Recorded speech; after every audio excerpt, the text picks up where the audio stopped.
ايه الاخبار يا شباب؟ اتمنى ان تكونوا كلكم بخير، واتمنى ان المايك ده يبقى شغال. طبعا زي ما انتوا شفتوا من عنوان الفيديو، انا هتكلم عن تاريخ او عن مسيرة العمل بتاعتي كلها في المانيا. انا يعني حوالي اشتغلت 14 15 شغلانة، اللي هو يعني كان فاضل سيكة صغيرة ويبقى حرفيا كل شهر ليا في ألمانيا هنا بشغلانة جديدة. هو طبعا مش درجات يعني، بس أنا بقالي هنا سنتين وشوية، لكن يعني ده يعني يثبت إن أنا غيرت شغل كتير جدا جدا هنا. ده طبعا سؤال بيجي بقى في دماغ كتير من الناس: نظام الشغل هنا عامل ازاي، او بتعرف تلاقي شغل هنا او لا؟ وده اللي انا جاي اتكلم عليه. انا طبعا للاسف مش هعرف اتكلم عن كل شغلانه بالتفصيل، لان لو حكيت عن كل شغلانه والمواقف اللي حصلت وانا ليه اترفدت او انا ليه سبت الشغل، بس يعني 90% من الحالات انا كنت بترفد، فده يعني هياخد وقت طويل جدا جدا جدا، وهيبقى حرفيا كل شغلنا فيديو، وهيبقى فيه بتاع 14 فيديو يعني حرفيا. لو عايزين حاجه زي كده ما عنديش مانع، يعني قولوا لي. لو عايزين مثلا حلقه طويله جدا اتكلم عن الموضوع ده بالتفصيل، لكن عشان كده انا حبيت ان انا المت الموضوع وهتكلم عن كل شغلانه بناء على 4 حاجات انا هتكلم عليها. اول حاجه هتبقى انا لقيت الشغلانه دي ازاي، تاني حاجه انا قعدت في الشغلانه دي قد ايه، وبعد كده الحاجات بقى مهمه جدا: الشغلانه دي كان مرتبها كام، وهيبقى المرتب بالساعه يعني انا كنت في الساعه بقبض كام، وهنوه هل كان الساعة تمن الساعة ديت نتو ولا بروتو، يعني هل هو ده كان كلي ولا ده كان صافي، وفي فرق شاسع هنا لو قبل الضرايب ولا بعد الضرايب. ورابع حاجة وأهم حاجة واللي بتقلق ناس كتير جدا: مستوى اللغة اللي أنا كنت محتاجه علشان أعرف أشتغل الشغلانة دي. فخلينا كده قبل ما نبتدي كلام او ابتدي احكي عن الشغل بالظبط، نحط كده 3 حاجات كده يعني، او ننوه على 3 حاجات على السريع علشان خاطر كل حاجه تبقى سهله جدا في الفيديو وتتفهم بسهوله وتبقى سلسه يعني. اول حاجه واللي انا عايز اركز عليها اكتر اللغه. انا يعني هكريت او ان انا يعني هعمل كده مقياس من 1 ل5. 5 ده معناه ان انت فلوينت، لو انت ابن البلد كل الكلام ده، وزي ما انا كده بتكلم عربي من غير ما انا يعني اقعد افكر انا هكون الجمله دي ازاي ولا الاعراب ولا كل الكلام ده كده 5. 4 ده كده انت فلوينت، يعني انت مفيش حاجه بتعصلك قدامك، يعني نادر ما توقع حاجه، ممكن مثلا كل مثلا فين وفين توقع مثلا كلمه مثلا او كلمتين، لكن بتفهمها يعني من صياغه الكلام، وبتبقى كلمه جديده جدا عليك، وتبقى على الاغلب تخصصات يعني مش حاجه جنرال يعني في الحياه. 3 ديت انت يعني مثلا ممكن كل مثلا 4 سطور مثلا توقع كلمتين 3، لكن ستيل برضو بتبقى فاهم الدنيا دي فيها ايه، وتبقى برضو الموضوع بالنسبة لك بتاع اللغة برضو سهل، مش صعب، مش بتعصلك كل الكلام دوت. في نفس الوقت لو انت مش عارف الكلمة ممكن تلف حوالين الكلمة. 2 دوت اللي هو الحاجات البيزك جدا، اللي هو مثلا هتقول لحد الكوبايه دي احركها فين مثلا او اوديها فين، الكلام دوت. حد مثلا يسالك مثلا يعني، او مثلا يقول لك يوجهك، يقول لك مثلا روح يمين روح شمال، او شيل دي مثلا وديها هناك في الكورنر ده، الكلام ده. واحد ده بقى اللي هو السلام عليكم وعليكم السلام، اللي هو انت ستيل هما كان فعلين على كام كلمتين وبس كده، هو ده اللي عندي. فبناء على السكيل دوت انا بعد ما انا اقول كل شغلانه هقول السكيل في الاخر مثلا قد ايه، او الرقم بتاعها قد ايه في متطلبات اللغه. تاني نقطه هيبقى المرتب، هل هو جروس ولا نت، يعني هل هو قبل الضرايب ولا بعد الضرايب. فخليني برضه اوضح النقطه دي على السريع. انت هنا كطالب الضرايب بتاعتك 10%، اللي هو 9.5 يعني، لكن خلينا نقول 10 عشان يبقى الموضوع سهل. يعني انت لو بتعمل 1000 يورو هتدفع 100 يورو منه، لو بتعمل 10 يورو يعني كل 10 يورو 1 يورو، تمام. ده طبعا لو انت اشترك كلاس 1 اللي هو يعني الفئة الأولى من الضرايب. ممكن بقى يعني تغلط زي حالاتي وتتحط في اشتراك كلاس 6، وده حصل وهنيجي للموضوع ده بعدين، لكن وقتها هتزعل يعني، ومش هيبقى الموضوع لطيف يعني. أنا لسه عندي تروما من الموضوع ده. الرقم 3: لما هتيجي تلاقي شغلانة كطالب هنا هيبقى عندك حاجتين: يا اما تروح المكان وتعمل مع يعني منك للشركة، منك للمكان، منك للمحل، ايا كان دوت ايه. تاني حاجة شركة توظيف الطلاب، حاجة زي تسين جوب، جوب فالي. انا اتكلمت عن الحاجات ديت في فيديو، هسيب الفيديو هيظهر هنا، او هسيب اللينك بتاعه في الديسكربشن تحت، لان الموضوع ده مهم. لان انا لما ابتديت كان شغل الطلاب في البدايه، او شركه توظيف الطلاب اللي في البدايه. بعد ما خدت دقيقتين من وقتكم وشرحت الاساسيات ديت، ندخل في صلب الموضوع بتاع الفيديو. انا طبعا عندي الليست هنا، لكن برضه هتبقى قدامكم هنا على الشاشه، هيبقى في كل حاجه بالظبط. يعني وقت ما اقول المرتب هتلاقي ظهر هنا الورقه بتاعه المرتب، او اللي هو بتاع الساعه زي ما انا قلت، وهيظهر برضه الحاجات التانية اللي هو اسم الشركه او كده اللي انا جبت منها الشغلانه وكل الكلام ده. هنبتدي باول حاجه بوش دوت مخبز، لكن الفكره ان ما كانش منفذ بيع. يعني لما حد تقول بيشتغل في مخبز هيجي في دماغه اللي هو مخبز يعني منفذ البيع. دي حاجه مشهوره جدا يعني في المانيا هنا يعني، علاقتهم مع المخبوزات. انا كنت شغال في المصنع نفسه، وده في فرق شاسع ما بين انك تبقى واقف في منافذ البيع وواقف في المصنع نفسه، لان فرق اللغه اللي هنا وهنا السما الارض حرفيا، يعني ما فيش مقارنه. انا نزلت الشغل تقريبا بعد شهر ونص او شهرين من مجي المانيا. نزلت في اكتوبر، انا جاي في سبتمبر، فيعتبر شهر ونص يعني على ما ظبطت الورق. الموضوع يعني ما خدش مني وقت طويل، لان انا كنت مخطط الموضوع ده من مصر قبل ما اجي. اول لما نزلت هنا قعدت من الشغل هنا اكتوبر لحد تقريبا نص يناير، لحد ما وانا مش اترفدت، انا اتحطيت على بلاك ليست، بس ده موضوع تاني. فاول شغلانه كانت بوش، شغلانه بدنيه مرهقه، جبتها من على شوف فالي. هتلاقوا سعر الساعه هنا. وبالنسبه للغه فانا ما كنتش محتاج لغه كتير، انا كنت محظوظ يعتبر، لان كان الشيف اللي هناك اللي هو مدير الشغل راضي اللي هو يتنازل ويكلمنا بالانجليزي، مع ان هو كان عادي جدا من حقه ان هو يكلمنا الماني، بس هو كان بيكلمنا انجليزي. طبعا انجليزي مكسر الاماكن دي ومعظمها، يعني الانجليزي بتاع الناس اللي فيها بيكون مكسر يعني، لكن ما كناش بنتكلم الماني كتير. فده كانت حاجه يعني الواحد محظوظ فيها. لكن في نفس الوقت طبيعه الشغلانات ديت انت مش بتتكلم كتير، انت بتفضل واقف في نفس المكان 8 ساعات بتشتغل وبس كده، يعني اللي هو يعني كلامك مع الناس بسيط جدا، احتكاك يكاد يكون في منتهى العبط يعني. فانا مثلا على سكيل 5 ادي مثلا اللغه 1.5 مثلا 2، شايفها كتير سيكا يعني، بس 1.5 2 مثلا. تاني شغلانه كان بعديها بشهر، وكانت في DHL، لان وقتها في فبراير كان بقى عندي امتحانات، فكان عندي شهرين اجازه. نزلت DHL، كان في المدينه اللي جنبي. كان مشكله الشغلانه دي ان الشيفت بتاعها 4 ساعات او 5 ساعات، وده كان حاجه ملهاش 3000 لازمه، مع ان كان المرتب بتاعها اعلى من بوش في الساعه، لكن كان في نفس الوقت الواحد بيعمل فلوس من بوش اكتر منها بسبب عدد الساعات اللي في بوش. الشيفت الطبيعي بتاعك بيبقى 8 ساعات ونص، لكن نادر بقى ما تلاقي حاجات زي كده مثلا 4 ساعات 5 ساعات 6 ساعات الكلام دوت. ده بيقف عليك ان انت كده حسب لك يوم شغل هنا، فبتخصمه من 120 يوم، وعلى حسب القانون الجديد 140 يوم. انا شايف ان حاجه زي كده ملهاش 3000 لازمه، لكن انا كنت مضطر ان انا انزل حاجه زي كده بسبب كان الواحد مستعجل، وكان في نفس الوقت الواحد عنده اجازه. انت هنا في الاجازه بيبقى متاح لك انك تشتغل فول تايم، يعني ممكن تنزل كل يوم عادي جدا وتكسر ال 20 ساعه في الاسبوع بتوعك عادي جدا من غير اي مشاكل. ما طولتش في DHL، قعدت فيها شهرين تقريبا او شهرين ونص، ده كان قبضي في الساعه. وبالنسبة لمستوى اللغة فأنا برضو أقدر أقارنها بوش بالظبط يعني. فاللي هو كان برضو 2 من 5، لأن الفكرة هنا مكانش حد بيتكلم إنجليزي هناك، لكن كان نفس الفكرة، مكنتش محتاج اللي هو المستوى يعني بالظبط، حاجة تانية عبيطة خالص. فالنصيحة السريعة، لو أنت هتقدم على الشغلانات ديت تقول لك بتعرف تتكلم ألماني كويس، قول لهم عادي يعني. انت مش تتكلم الماني، حتى لو انت بتعرفش تتكلم الماني قول لهم انا بعرف اتكلم الماني كويس جدا، يعني لو انا الماني اصلا تمام عادي، يعني مش تتكلم هناك في عموما في الشغلانات ديت. لكن في شغلانات تانية ما انصحكش انك تعمل فيها كده، بس يعني بس عشان مسؤوليه، واحد يخلي المسؤوليه بتاعته. جبت DHL ازاي؟ جبتها من على برضو جوب فالي. طبعا زي ما انا قلت ما كملتش في DHL للاسباب اللي انا ذكرتها، بتاع الوقت وبتاع ما كانش فيه راحه وكل الكلام دوت، وكان بعيد وما كانش الموضوع مستاهل، وما كانش فيه باصات بتيجي، فكان الواحد بيضيع تقريبا وقت في المواصلات قد وقت الشيفت، الموضوع ما كانش مستاهل. بعد DHL، وده اول مكان انا عملت فيه عقد، وهو برجر كينج. انا طبعا نزلت برجر كينج لان هو كان جنب البيت، وكان في زميل ليا في الجامعه شغال هناك. لكن انا لما نزلت هناك كنت مستحرم الموضوع، يعني بصراحه دي حاجه شخصيه عادي جدا. كنت مستحرم الموضوع، فما كنتش حابب الموضوع في البدايه، فقلت لهم انا مش عايز ابقى على كاشير، ده على اساس ان انا كنت اقدر يعني، ما كانش عندي الالماني اللي يخليني اقف على كاشير. وفي نفس الوقت انسوا ان انا ابقى في المطبخ، او ان انا اجمع السندوتش، اللي هو الواحد اللي بيبقى واقف على الكاونتر اللي بيقعد يحط كل حاجه في السندوتش دوت ويلفه، او كل الكلام دوت. انا افضل ان انا ابقى في سيكشن بتاع لو ان انا انضف او بتاع او كده يعني، لو هو بعدوني عن ان انا امسك حاجه بايدي عموما. كان الموضوع سهل، لكن انا ستيل برضو كان في جزء مني برضو مستحرم الموضوع دوت، فانا كنت مستني اقرب فرصه اخلع من الدوشه ديت والشغلانه دي. طبعا في وقتها يعني قدمت تاني على بوش لانهم كانوا غيروا المدير، لكن ده بل في نفس الوقت ده انا اكتشفت ان انا كنت محطوط على البلاك ليست.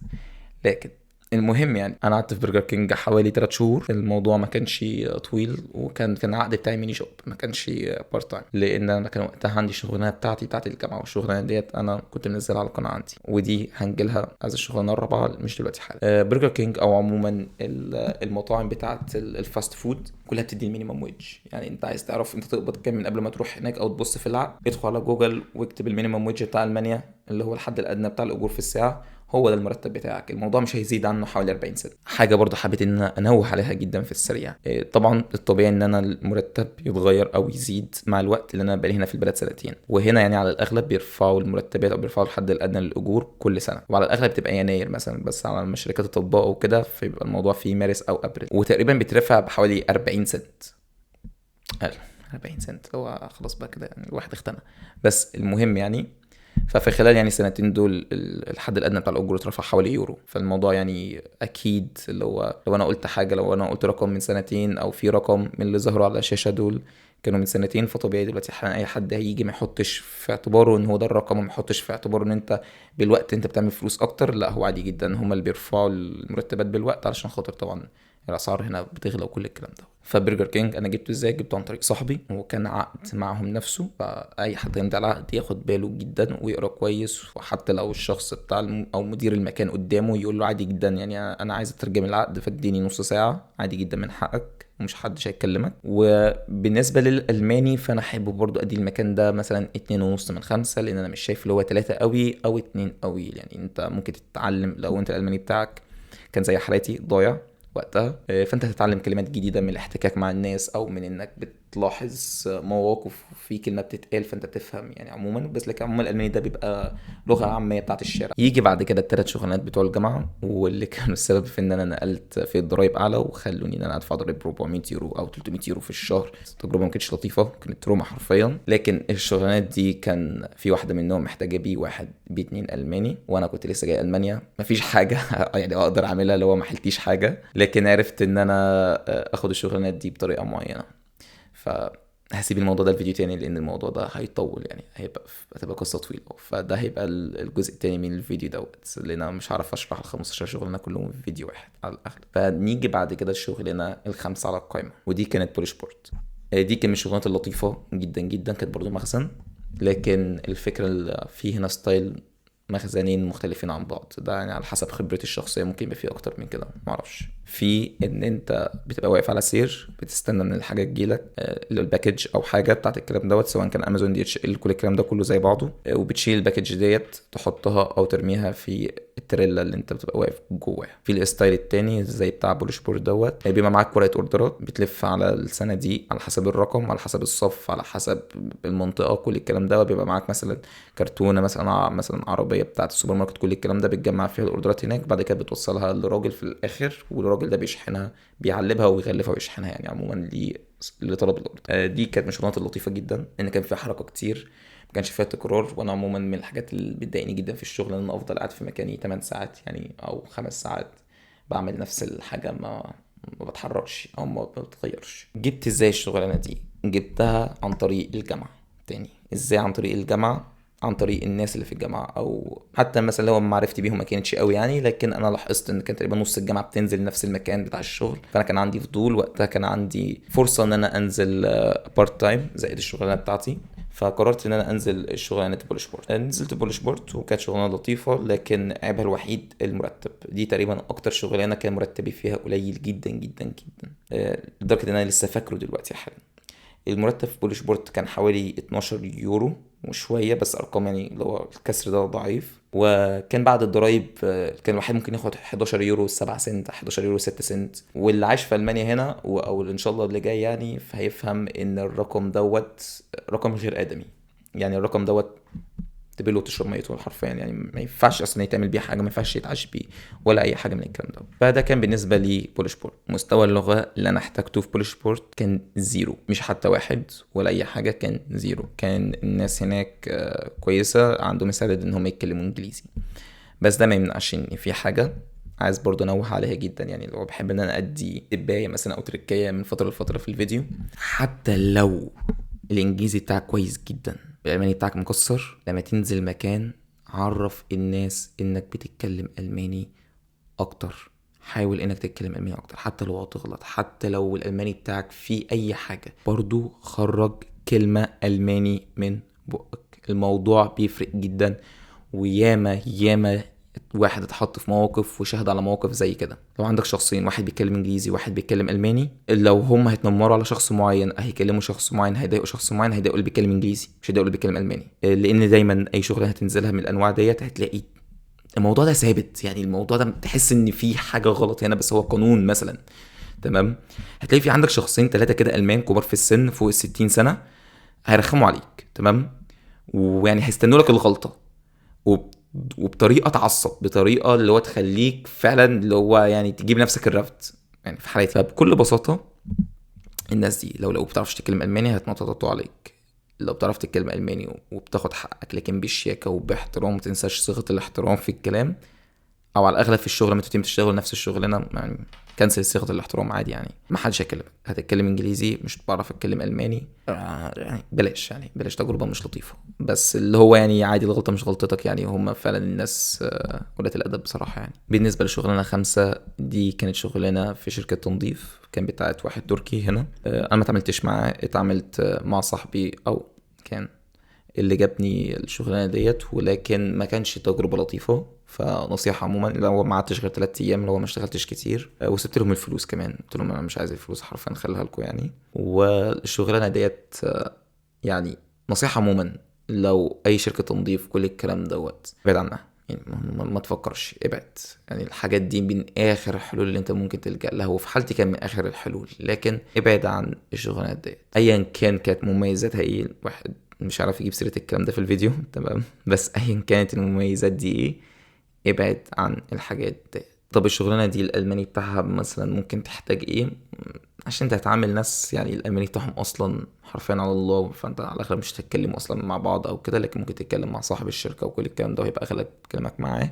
فيفضل ان انت بتعرف تتكلم الماني، لان هو اصلا ما عندوش فكره ان انت بتعرفش تتكلم الماني ديت. فيفضل 3 من 5، اللي هو يعني الشغلانه دي حرفيا يا اما 1 من 5 يا اما 3 من 5، لان انت في معظم الشغلانه مش هتتكلم، لكن لما هتتكلم هتكلمه هو، فانت هتحتاج انك تتكلم الماني كويس معاه. شغلانه حرفيا ملهاش مل، الواحد ما يعرفش يوصفها. تجربه وخلاص، تجربه وبتتعلم بتستفاد وبتجون. وفي خلال كل الفتره دي انا كنت لسه محافظ على شغلانتي بتاعه الجامعه، لكن انا كنت وقتها او بعد خلال الفتره دي كنت خسرت شغلانتين منه، لكن كان في واحده منهم انا لسه محافظ عليها. جه بعديها الشتاء بتاع 2023 وقررت اللي هو لا، الواحد عايز يلتزم بمكان بقى يعني. انا بشوف ناس هنا بتقعد في مكان سنه وسنتين لحد ما بتخلص دراستها، او 3 سنين 4 سنين على حسب دراستك هتاخد قد ايه. عايز ابقى من الناس ديت، اللي هو انا ليه حرفيا عمال يعني بغير شغلانات كتير جدا.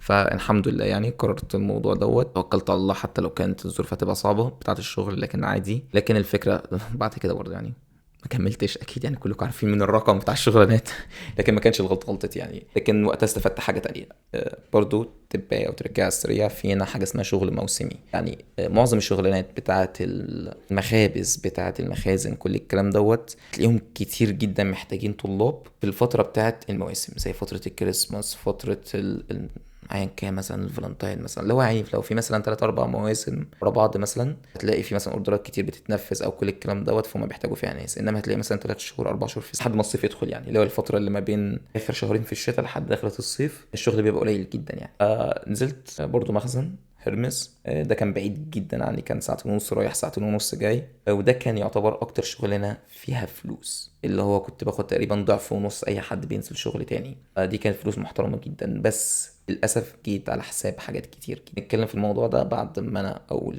ان انا جبت الشغلانه دي برضو من جوب فالي. تمن الساعه او تمن القبض بتاع الساعه دوت اللي ظهر على الشاشه.